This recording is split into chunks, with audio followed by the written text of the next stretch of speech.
आमची काही लोक सांगत असतात भगवंताचं पोट दुखत होतं बरं का. सुख सांगतात राजा परीक्षिती. आणि काय देवाचं एके दिवशी पोट दुखू लागलं बरं का. आणि सकाळी उठायच्या आधीपासून भगवान इशिक बाऱ्यात तांब्या घेऊन गेले बरं का. अरे वाचून सांग जाय सुमळ्या मरतीन तू ह्या पुढचे असं काही सांग जाऊ नकोस.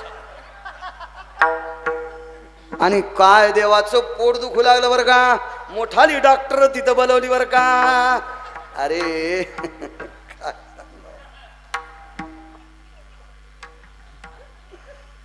एकम धन्वंतरी पदायाम एकम धन्वंतरी पदायाम चर्यादाश्वत्वम भयो. 6 डॉक्टर आहेत बरं बुवा. त्याच्यातला 1 नंबरचा बाबाजी धन्वंतरी नावाचा डॉक्टर पाया कशी लपलाय. आणि कशाला त्याचं पोट दुखत असतं वे कुठं. अवघडच काम आहे ना. गुरुवर्य बाबांनी एक डॉक्टर सांगतील तुम्हाला किंवा सांगितलंही असेल. गुरुवर्य पाचपोर बाबांच्या मुखारविंदातून 6 पैकी एका डॉक्टरचं नाव आहे का लक्षात येईल. सांगता येईल तुम्हाला त्या डॉक्टरचं नाव. रामायणातले डॉक्टर होते ते सुषेण. हो बाबाजी सांगतील तुम्हाला सुषेण. आणि सगळ्या डॉक्टरांचा बॉस कोण असेल तर अश्विनी कुमार. हा देवांचा डॉक्टर. हे 6 माणसांचे होते. देवांचे अश्विनी कुमार. आणि अश्विनी कुमार वारी तसे चामरे त्यासी. बकदालभ्य सांगतात अश्विनी कुमार देवाला चाम्र वारीत होते म्हणजे वारं घालीत होते. तयाचे इंधने हो निघा. इंधन म्हणजे पंखा एसी कूलर. अश्विनी कुमार. आणि त्याचं पोट दुखत असतं का. ऐकून तयाचे वचन. वारकऱ्याचं वचन ऐकलं आणि घेऊ व्याधीचे सोंग. इथं शब्द दुसरा आहे. आता तू आजारपणाचं देवा सोंग घ्या. आणि भगवंताने अंग टाकून दिलं आणि मग आता ते सोंग घेतलं. सोंग मिटिता येत नसते. ज्याला खरी झोप लागली 1 आवाजात 2 आवाजात 3 आवाजात उठत. किती झोपू द्या. आणि लयच जर झोपलं तर पाणी फेकलं तर उठत. काही कडी वाजली तर उठत. डबा वाजला तर उठत. धक्का द्याला तर उठत. पण झोपीचं सोंग घ्यायला इकून लोळलं की इकडं इकून ढकललं की. सोंग घेतलं देवानं. आईसाहेबांनी सांगितलं. नारद म्हणले मी लय लोकायला विचारलं असा आजार 4-2 देशात 1 जणाला होतो. आपण काय म्हणतो लाखात एखाद्याला होतो. नारद लय चतुर नारद. आयुष्यात का पैशाला हात नाही लावला हो त्या संन्याशाने. आयुष्यात नाही. काय चतुर असेल ते संन्याशी. आणि ते आपण म्हणतो लाखात 1 माणसाला आजार होतोय. खिसात नव्हता नारदाला. खिसात नाही. नारदानं सांगितलं माय 2-4 देशात 1 जणाला होतोय. ते आपल्या देवाला झालाय. उपाय एकच उपाय. ज्याला देव आवडतो त्यानं पाया असे धुवाचे पात्रात घासू आणि पायाची माती देवाला प्यायला द्यायची. आईसाहेब म्हणले देवा मी तर त्यांच्या पायाची दाशी आहे. पाय धुवावयाच्या दैवा. आणि आज मी माझ्या पायाचं पाणी त्यांना पाजू कसं. नारद म्हणले माय काही गोष्टीचा विचार करायचा नसतोय. वेळ प्रसंगे देवाला आजार झालेला आहे. आणि असा आजार 2-3 देशात आतापर्यंत कोणाला नाही झाला आणि तो देवाला झालाय. आणि तुमच्या पायाची माती दिली की देवाचा आजार राहतोय. आईसाहेब म्हणल्यावर ठीक आहे पण कोणाला सांगू नका. नारद म्हणले आता मलाच माहित आणि तुम्हाला माहित आणि पेणाऱ्याला माहित. मी कशाला दुसऱ्याला सांगू. काही ताण नाही. पण धुवा पाय. पाय धुतले.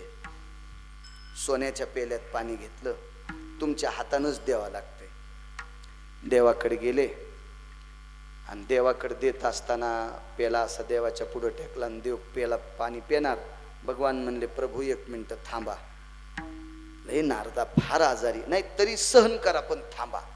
नारद आईसाहेबाकडे आले म्हणले आईसाहेब आता हे पाणी पेल्यावर देवाचं पोट काय आजार असेल तो 1 सेकंदात थांबतो. डोळ्याचं पापण लावतं इतक्या टायमात थांबतोय. पण तुम्हाला इतक्या जन्म नरकवास भोगावा लागतोय. आईसाहेब म्हणल्या बाई आणि माझ्या पायाचं पाणी देऊन त्याचा आजार राहतून मला नरक कोणता? काही नाही म्हणले, एखाद्या वेळेस तुम्हाला शेपटीची आळी बी व्हावं लागेल. शेपटीची आळी कळत नाही तुम्हाला? शेपटीची आळी व्हावं लागन, कोणाच्या जखमातली आळी व्हावं लागन, काही व्हावं लागन. मग कावळे तोडतेन, काही तोडतेन. बाई घेतला गेला सण द्याल सांग. जिला मांडीवर बसील तर का तिच्याकडे गेले. राधे, ओ राधे, महाराणी जी जी जी जी. वारकऱ्याला प्रणाम केला, प्रणाम केला, प्रणाम केला. काय प्रभू, काय महाराज? काही नाही, तुझा देव आजारी आहे. भगवान आजारी आहेत? भाई काय झालं देवाला? काही बोलण्यात काही असं वेळ घालू नकोस राधामाय, एकच काम कर, बघायला चल. पळतच, सँडल घातली नाही, चप्पल घातली नाही, स्वाक्स नाही, काहीच नाही, टोचायची चप्पल नाही, हॉलमध्ये घालायची नाही, किचनमध्ये घालायची नाही. लय राधायला चपला. बापा बापा बापा, काय राधा आहे आता. राम राम राम राम. काय राधा. त्या राधाला घागरा होता, त्या घागऱ्याला पदर होता, तिला गाऊन नव्हता.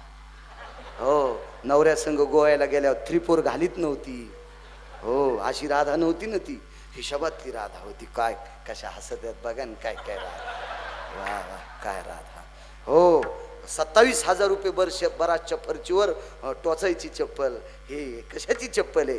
ही स्वयंपाक करताना घालायची. ही ह्या 10 चपला येतात, 10 रंगाच्या साड्या येतात, तशा रंगाची साडी घातली तशी चप्पल.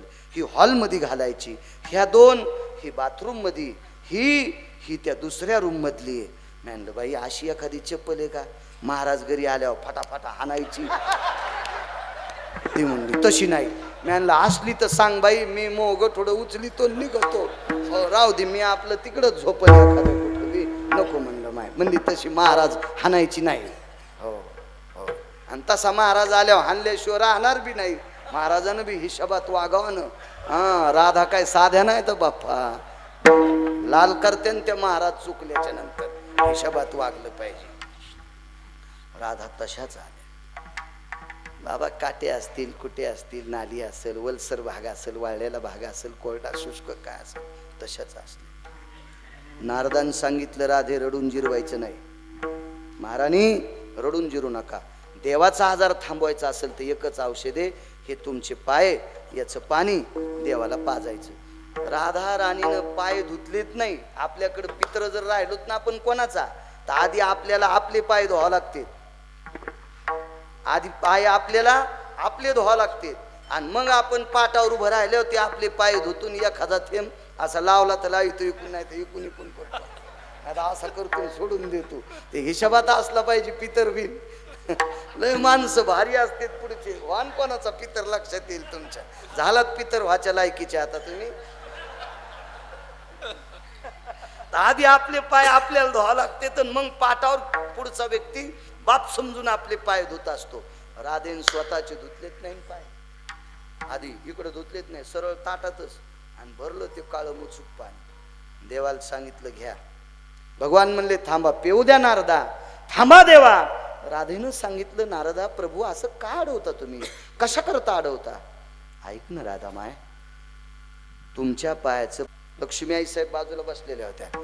राधेने विचारलं, ते नारदानं सांगितलं राधा माय तुमच्या पायाचं पाणी प्यायल्यावर देवाचा कायमचा आजार राहतो, आणि देवाला कधीच पुन्हा आजार येणार नाही. पण तुम्हाला कोण्या नरकात टाकावं याचा मेळ नाही. किती नरक भोगावं लागते. राधेने सांगितलं प्रभू तुम्ही पाणी पिऊन टाका, नरकाचं नंतर बघू. नारद म्हणले तसं नाही, तसं नाही, तसं नाही, तसं नाही, मला सांगा किती नरक. राधेनं सांगितलं माझ्या पायाच्या मातीनं पाण्यात काढून जर देवाचा आजार राहत असेल तर जन्मोजन्मी मी नरकवास भोगायला तयार आहे. जन्मोजन्मी नरकवास भोगायला तयार आहे. आता देवाला राधा आवडली कशाहून? माणसं म्हणते ते भागवतकार सांगतच असते, भगवंतानं राधेच्या पायाचं पाणी पिलं आणि देवाला राधा आवडत होती. सोमळ्या इतकत नाही रे, जरा हिशोबात राहत जाय तू. किती आवडत होती भाविकाची आवडी देवा, किती आवडत होती सांगू तुम्हाला. विश्वाच्या मालकानं राधेनं नरकवास किती, आता नरकवास तर बेभाड्या फोडायची गरजच नव्हती, पण नारदानं ही भीती घातली होती. आईसाहेबाला घातली, राधेला घातली. आईसाहेब भीतीला भेल्या आणि पाणी सांडून दिलं. राधेनं सांगितलं नरक सांगितले 14, 15, उपनरक 4, हे पुराणात नाही, एका व्यक्तीनं समर्पित लिखाणित केले. असे सगळे मिळून बऱ्यापैकी नरकाच्या व्याख्या सांगितल्या. मग त्या वैतरणी वगैरे ते कसे यमदंड काय दंड हे बऱ्यापैकी सांगितलं. गरुड पुराणात बऱ्यापैकी वर्णन आले. हे सगळ्या काही गोष्टी राधेनं सांगितलं. याच्याही पेक्षा जास्त पुराण निर्माण करा आणि सगळे नरक मला द्या, पण माझा देव सुखरूप झाला पाहिजे. आता हे राधेचं देवावर प्रेम आहे आणि राधा देवाला आवडी कशाहून, याचं कारण सांगतो. लक्ष्मी वामांगी रखुमाई दिशे दिव्य शोभा, डावीकून आईसाहेब घेतल्या रोज सोबत येत, त्याबद्दल काही दुमत नाही. राधेचं भजन बंद केलं, विठोबा रुक्माई सुरू केलं, याबद्दल दुमत नाही. पण परिणाम सांगतो बाबा, राधा किती आवडली. राधेनं ज्या ठिकाणी आपला देह समर्पित केला त्या ठिकाणची माती आजही पंढरपुरातला कपाळाला लावतो. गोपी चंदन उटी तुळशीच्या माळा. आपल्याला दंडक सांगितला, ज्याला मी आवडतो त्या संप्रदायातल्या लोकांना गोपीचंद लावा. म्हणजे रुक्मिणीच्या पायाची, अंगाची, डोळक्याची कुठली माती नाही, घाम नाही, काही नाही. राधेनं देह समर्पित केलेल्या ठिकाणची माती. जगाचा मालक आज जगात असा एकही नवरा नाही, एकही नवरा नाही. बायको किती गुणवान असू द्या, एकही नवरा नाही, एकही नवरा नाही की तिच्या नावानं गंधला येतो, बायकोच्या नावानं गंधला येतो. जगात माझ्या पवित्र महाराष्ट्रात लाख शब्द हा खोटा आहे, प्रचंड मावल्या. आता आपल्या पतीला सौभाग्य प्राप्त व्हावा याच्याकरता त्या कुंकुम लावतात, कुंकू लावतात, अशा मावल्या येतात. पण विश्वाच्या पाठीवर एकही नवरा नाही की बायकोसाठी गंध लावा. जगाचा पाप राधेच्या अंगाची माती गंध म्हणून कपाळाला लावतो. ही काय सामान्य आवड आहे? मग देवाला राधा इतकी आवडती कारण राधेची भक्ती त्या पात्रतेची आहे, म्हणून मालक पहिल्या कडव्यात म्हणतात, भाविकाची आवडी देवा करी